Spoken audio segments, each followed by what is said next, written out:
patient comes in inquiring about other areas of the face, typically they're asking, what can I do for my nasolabial folds or these deep creases by my nose? Or I'm starting to become a little bit hollow around the eye area. What can I do to address this?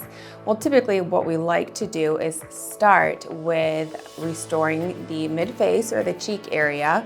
As we age, we start to lose some of those fat pads in through here and things start to fall and descend forward. So with treating the mid-face with a more robust type of filler, that can help to restore those fat pads, and it can actually take some of the pressure off of the fold here as well as underneath the eye. So sometimes we don't even need to treat those areas. Typically treating the mid-face alone will correct a lot of different things.